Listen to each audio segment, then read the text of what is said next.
హరి ఓం. శ్రీ మహావిష్ణు పురాణం 3వ భాగం.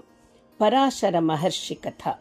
వశిష్ఠ మహర్షికి అరుంధతులకు 9 కుమారులు జన్మించారు. పెద్ద కుమారుడు శక్తి మహర్షి. అతనికి అదృశ్యంతి అర్ధాంగి అయింది. విశ్వామిత్రుడు బ్రహ్మర్షి కాకముందు గాధిరాజు కుమారుడు కౌశికుడు అనే నామముతో రాజు అయ్యాడు.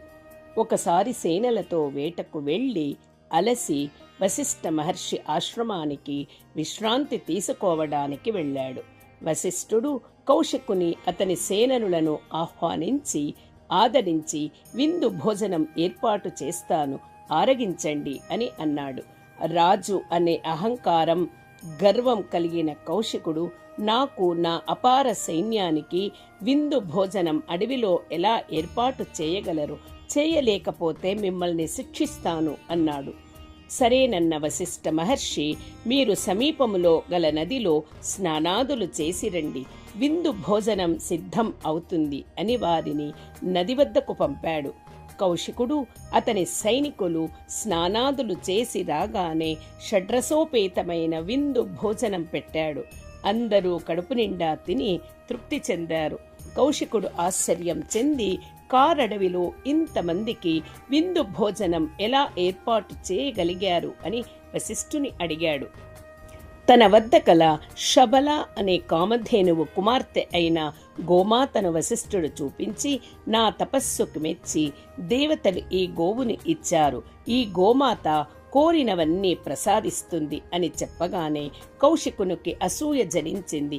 ఇటువంటి గోవు రాజుల వద్ద ఉండాలి, సకల ప్రజలకు రాజ్యానికి ఉపయోగపడుతుంది, నాకు ఇవ్వండి అని అడిగాడు. వశిష్ఠుడు నిరాకరిస్తూ, గోమాత తనంత తానుగా నా దగ్గర ఉంటోంది, తనకు నచ్చిన వారి వద్దనే ఉంటుంది, బలవంతాన ఎవరూ తీసుకెళ్లలేరు అనగానే అహంకారం గర్వం కలిగిన కౌశికుడు, నేను ఈ దేశ రాజుని, నా సేనలతో ఈ శబల గోవుని తీసుకువెళ్లే అధికారం నాకు ఉంది అని సైనికులను గోవుని దూడని తమ వెంట తీసుకురమ్మని ఆదేశించాడు. వశిష్ఠుడు శబలకు నమస్కరించి మౌనంగా ఉన్నాడు. శబల శరీరము నుండి అశేష సైన్యం పుట్టుకు వచ్చి కౌశికుని సేనలను క్షణాలలో నాశనము చేసింది. కౌశికుడు అవమానం పొంది అనేక అస్త్రశస్త్రాలను వశిష్ఠుడిపై ప్రయోగించాడు. అవి అన్నీ వశిష్ఠుడి తేజస్సులో కలిసిపోయాయి. వశిష్ఠుడి తపశ్శక్తి ముందు తన రాజశక్తి పనికిరాదు అని కౌశికునికి అర్థం అయ్యింది.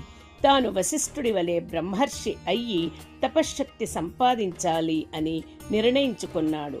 రాజ్యం కుమారులకు అప్పగించి విశ్వామిత్రుడిగా మారి తపస్సుకి వెళ్ళిపోయాడు. కాని మనస్సులో వశిష్ఠుడిపై ద్వేషం, శత్రుత్వం పెంచుకున్నాడు. అవకాశం లభించినప్పుడల్లా వశిష్ఠుని ఓడించడానికి, పరాభవించడానికి ప్రయత్నించేవాడు. కానీ ప్రతిసారి విఫలమయ్యేవాడు. ద్వేషం పెరిగి పెరిగి వశిష్ఠుడి కుటుంబాన్ని నాశనం చేయాలనే పంతం పెంచుకున్నాడు. కొంతకాలానికి శక్తి మహర్షి భార్య అదృశ్యంతి గర్భవతి అయ్యింది.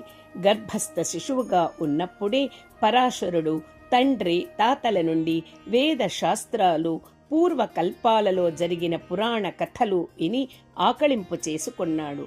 ఓం నమో నారాయణాయ అనే అష్టాక్షరీ మంత్రం అనుక్షణం జపించడం ఆరంభించాడు. ఇక్ష్వాకు వంశరాజైన కల్మషపాదుడు వేటకు వచ్చి తనకు అడ్డంగా పాదచారి అయి నడుస్తున్న శక్తి మహర్షి దారి ఇవ్వలేదు అన్న కోపముతో, యాచక బ్రాహ్మణ దారి ఇవ్వు అని అశ్వాన్ని పట్టుకున్న కళ్ళెముతో కొట్టి అదిలించాడు. శక్తికి కోపము వచ్చి, రాజు అనే అహంకారముతో బ్రాహ్మణుని అవమానించావు కనుక బ్రహ్మ రాక్షసుడివి అవ్వు అని శపించాడు. అంటే ఈ శాపం వశిష్ఠ మహర్షి ఇచ్చాడు అని భారతంలో ఉన్నది. కల్మషపాదుడు బ్రహ్మ రాక్షసుడై నరమాంస భక్షణ చేస్తూ జీవించసాగాడు.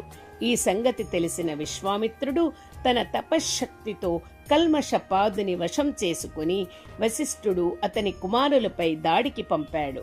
వశిష్ఠుడు తపస్సుకి వెళ్లడంతో కల్మషపాదుడు శక్తితో సహా వశిష్ఠుని 100 కుమారులను చంపివేశాడు.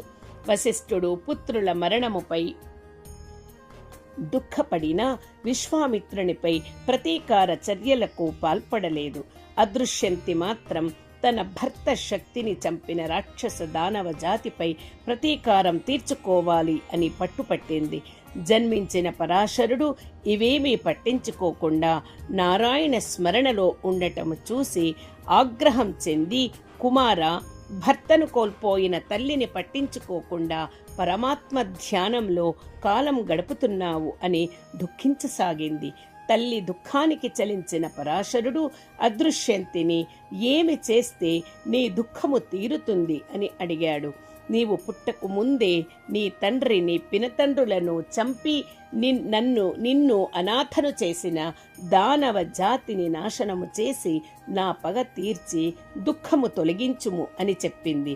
తల్లి కోరిక తీర్చడానికి పరాశరుడు ఆశ్రమ ధర్మం వదిలి శత్రు సంహారాలైన అధర్వణ మంత్రాలతో యాగం చేయడం ఆరంభించాడు. మంత్రాల మహిమకు దానవులందరూ వచ్చి యాగ కుండవు అగ్ని జ్వాలలలో పడి బూడిదైపోసాగారు. దానవులు పరుగున వశిష్ఠ మహర్షి వద్దకు వెళ్లి మనవడు పరాశరుడు చేసే యాగము నుంచి రక్షించి ప్రాణాలు కాపాడమని శరణు వేడారు. వశిష్ఠుడు పరాశరుడు వద్దకు వచ్చి, పరాశర, నారాయణ నామముతో పునీతమైన నీ మదిలో పగలు ప్రతీకారాలు ఉండకూడదు. నీ తండ్రి పినతండ్రులు దానవుల చేతిలో మరణించడం విధి లిఖితం. శాంతించి యాగం ఆపివేయి అని ప్రబోధించాడు. తాత మాటకు అంగీకరించి పరాశరుడు యాగం ఆపివేశాడు. దానవ రాక్షస వంశ మూల పురుషుడు బ్రహ్మపుత్రుడు అయిన పులస్య బ్రహ్మ సంతోషించి ప్రత్యక్షమై పరాశరుని వరం కోరుకోమన్నాడు. పరాశరుడు నమస్కరించి, మహాత్మ, శబ్ద బ్రహ్మ అయిన పరమాత్మ విష్ణువు మహిమను స్మరణ మాత్రము చేత గ్రహించగల దివ్య జ్ఞానాన్ని, భగవంతుని లీలా పురాణాలను మధురంగా వినిపించగల ప్రతిభా పాండిత్యాలను ప్రసాదించండి అని కోరాడు. పులస్త్య బ్రహ్మ సంతోషించి, పరాశర, తల్లి గర్భములో ఉండగానే నారాయణ మంత్ర జపం చేశావు. నారాయణుని పరమ భక్తుడివి. నీవు కోరిన వరం ఇస్తున్నాను. జగదాధారుడైన విష్ణుమూర్తి లీలా విశేషాలను మొదట బ్రహ్మదేవుడు దక్ష ప్రజాపతికి వివరించాడు. దక్ష ప్రజాపతి పురుకుత్సునికి, పురుకుత్సుడు నాకు ఉపదేశించాడు. ఈ పురాణ పాండిత్యం అంతా నీకు కరతలామలకం అవుతుంది. నీవు ప్రవచనం, గానం ద్వారా లోక వ్యాప్తి చేసి కీర్తి పొందుతావు. నీ ఆరాధ్య దైవం విష్ణువు నీకు కుమారుడై జన్మించి కృష్ణ ద్వైపాయనుడు అనే నామం పొంది 18 పురాణాలుగా రచించి లోకానికి అందిస్తాడు. నీకు అత్యంత ప్రీతిపాత్రమైన మహావిష్ణు పురాణాన్ని నీ గాత్ర మాధుర్యంతో, దివ్య జ్ఞానంతో లోక ప్రచారము చేసి ధన్యత చెందుము అని ఆశీర్వదించి అంతర్ధానమయ్యాడు. హరి ఓం తత్సత్. శ్రీకృష్ణార్పణమస్తు.